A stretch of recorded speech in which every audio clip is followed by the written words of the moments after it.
नटराजन मामले से जुड़ी एक बड़ी खबर, नामांकन रद्द होने को लेकर के अब से कुछ ही देर में फैसला होना है। केंद्रीय चुनाव आयोग अपना फैसला देगा। नेता प्रतिपक्ष उमंग सिंघार का बयान, चुनाव आयोग ने 2 घंटे का समय मांगा, तो अब से कुछ ही देर में स्पष्ट होगा। हालांकि चुनाव आयोग का फैसला इसमें क्या होगा ये तो सब जानते ही हैं, लेकिन 2 घंटे का इंतजार, 2 घंटे का समय कांग्रेस के लिए एक जरूर उहापोह की स्थिति ये रहेगी। नामांकन कैंसिल होने के संबंध में अब चुनाव आयोग इसमें क्या कुछ कर सकता है, क्या कोई विकल्प यहां बचा है जिससे कांग्रेस पार्टी के लिए कोई राहत यहां से बनती नजर आए। क्योंकि जिस तरह से मीनाक्षी नटराजन का नॉमिनेशन कैंसिल हुआ है उसमें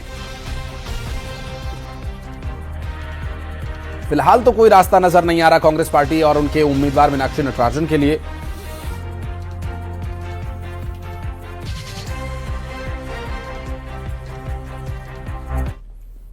और मीनाक्षी नटराजन के नामांकन कैंसिल होने के बाद दिल्ली से भोपाल तक कांग्रेस ने मोर्चा खोला हुआ है। राज्यसभा चुनाव को लेकर छिड़ा यह सियासी संग्राम अब दिल्ली से भोपाल तक चरम पर पहुंच गया है। कांग्रेस नेता मीनाक्षी नटराजन का नामांकन रद्द होने के खिलाफ कांग्रेस ने देशव्यापी मोर्चा खोल दिया है। एक तरफ दिल्ली में कांग्रेस का प्रतिनिधिमंडल केंद्रीय चुनाव आयोग की दहलीज पर पहुंचा, तो वहीं रिटर्निंग ऑफिसर के फैसले को गलत बताते हुए यह दलील दी कि सिर्फ कोर्ट के समन के आधार पर पर्चा खारिज करना सरासर नाइंसाफी है। तो वहीं दूसरी तरफ राजधानी भोपाल की सड़कों पर महासंग्राम छिड़ गया। पूर्व मुख्यमंत्री दिग्विजय सिंह, पीसीसी चीफ जीतू पटवारी समेत कांग्रेस के तमाम दिग्गज नेता निर्वाचन आयोग के दफ्तर के बाहर महा उपवास पर बैठे हुए हैं। लेकिन इस पूरे बवाल के बीच कांग्रेस अपनों के ही बयानों से घिरती नजर आ रही है। कांग्रेस विधायक फूल सिंह बरैया ने अपनी ही पार्टी को कटघरे में खड़ा करते हुए साफ कहा कि डमी कैंडिडेट न उतार करके पार्टी से बहुत बड़ी चूक हुई। विपक्ष के चौतरफा हमले पर सूबे के मुख्यमंत्री डॉक्टर मोहन यादव ने, बीजेपी प्रदेश अध्यक्ष हेमंत खंडेलवाल ने करारा पलटवार किया और सीएम डॉक्टर मोहन यादव ने साफ कहा कि कांग्रेसियों ने हार के डर से खुद ही खेल बिगाड़ा, क्योंकि उन्हें अपने ही विधायकों पर भरोसा नहीं था।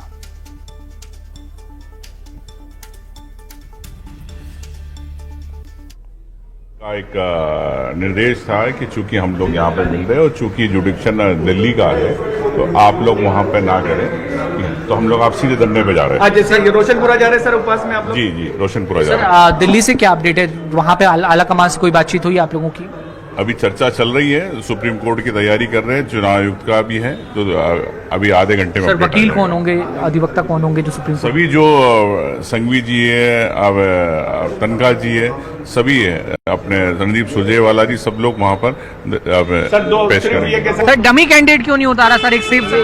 ये एक अलग बात है, इसको आप चूक कह सकते हैं या ऐसा अभी तक कोई चलन रहा नहीं कि राज्यसभा में कभी डमी लड़ाए गए। है कि क्राइम नहीं हुआ लेकिन छिपाया तो गया। नहीं क्राइम नहीं है तो छुपाने की कोई बात नहीं। डमी कैंडिडेट ना उतारने वाली सर एक मिनट, डमी कैंडिडेट छुपाने वाली बात जो है सर, इसको आला कमान ने संज्ञान लिया है क्या सर? नहीं, अभी तो इसका कोई मैसेज नहीं है, वो आज शाम को पता चलेगा। विवेक तनखा जी, अभिषेक मनु सिंघवी जी, ये दिल्ली में पूरी इसकी रणनीति तैयार हो चुकी है। वहाँ चुनाव आयोग से समय भी लिया गया है और ये स्पष्ट है कि हर स्तर पर, चाहे वो लीगल हो, चाहे सड़क पर हो, चाहे सदन में हो, हर स्तर पर ये लड़ाई लड़ी जाएगी। इस तरह से जो हमारी संविधान है, जो लोकतंत्र है, उसका पूरी तरह से जो चीरहरण करने का काम भाजपा कर रही है। और सबसे बड़ी बात, पहले ये विधायकों पर दाव कर रही थी कि ये बिक जाएंगे, नहीं बिके तो इन्होंने ऐसा पैतरा अपनाया।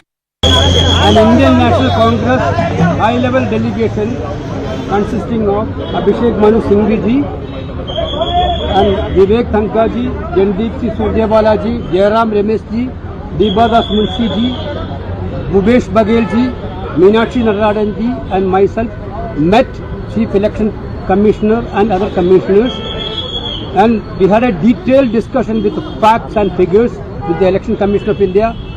The details of the discussion will be revealed by Abhishek Manu Singhvi ji. हमने विस्तृत रूप से डेलीगेशन ने उनके समक्ष ये मुद्दे रखे।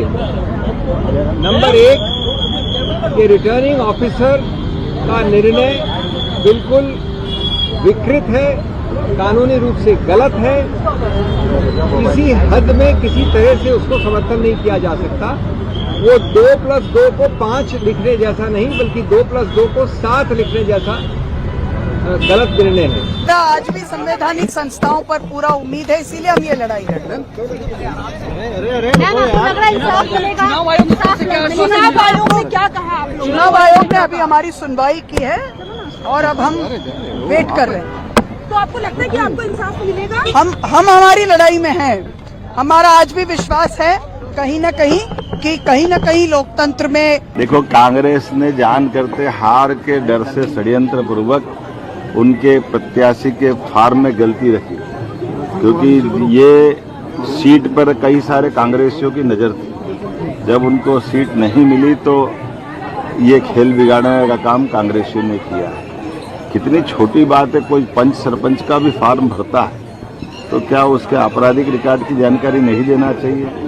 जो 10-10 बार चुनाव लड़ चुके ऐसे बड़े नेताओं के साथ, और वो भी राज्यसभा जैसे उच्च सदन के चुनाव में आप नाम निर्देशन फॉर्म भरते हो, तो ये आप जानबूझकर। मुझे तो लगता है कि ये जानकारी जानबूझ के छुपाई, क्योंकि अगर निर्वाचन होता तो कांग्रेस का प्रत्याशी बुरी तरह से पीछे रहता और संभावित जो विभाजन कांग्रेस में दिख रहा था उसको छुपाने के लिए हमारे तो तेलंगाना में सरकार भी नहीं है। हमारे पास भी तो तथ्य कहीं से आए, किसने भेजे? कांग्रेस के नेताओं से पूछे आप। तेलंगाना का कागज आ रहा है, तेलंगाना में सरकार इनकी है, सरकार इनकी है। तो आप समझ सकते हैं आपकी हमें कांग्रेस के ही लोगों ने जानकारी दी होगी, हमारे पास तो कोई जानकारी थी नहीं।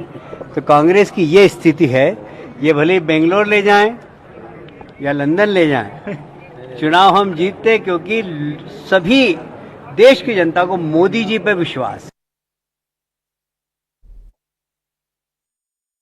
के नामांकन रद्द होने के मामले पर बीजेपी कांग्रेस पर हमलावर है। सांसद सुधांशु त्रिवेदी ने कांग्रेस पर निशाना साधते हुए कहा कि गलत नामांकन की जानकारी कांग्रेस नेताओं ने ही दी।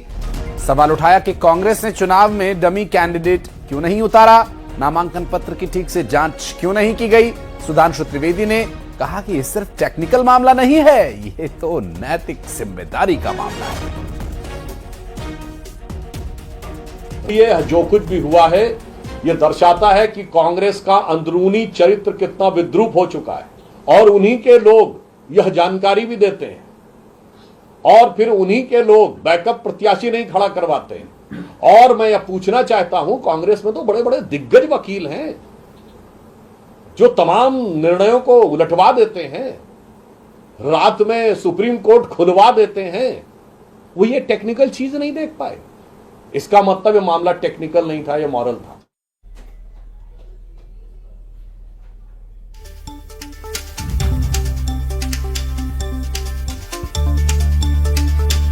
तो मीनाक्षी नटराजन का नॉमिनेशन कैंसिल होने के बाद अब दौड़ दूर तक करने की कोशिश है कि क्या अब आगे इस पर हो सकता है। हालांकि इसमें संभावनाएं तो कुछ और नजर आती नहीं है, लेकिन एक्सपर्ट से बातचीत करने की कोशिश करेंगे, जानने की कोशिश करेंगे कि क्या अब भी कुछ बचा है मीनाक्षी नटराजन या कांग्रेस पार्टी के लिए।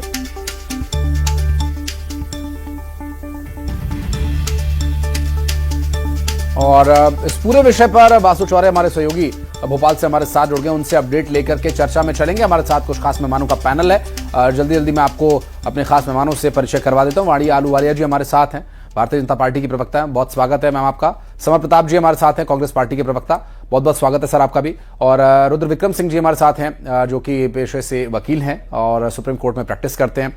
कुछ टेक्निकलिटीज पर रुद्र जी से भी जानकारी लेंगे। वासु, पहले आपके पास आते हैं अपडेट लेने के लिए, क्योंकि ये सिचुएशन एक ऐसी हो गई है जैसे क्रिकेट में कोई हिट विकेट हो जाता है तो उसके बाद आप डीआरएस ले या थर्ड अंपायर के पास जाएं, कोई फायदा नहीं है। तो नॉमिनेशन कैंसिल हो गया है, क्या यहां पर किसी भी तरीके से वापसी की कोई गुंजाइश है? ग्राउंड से क्या इनपुट्स हैं अपने पास?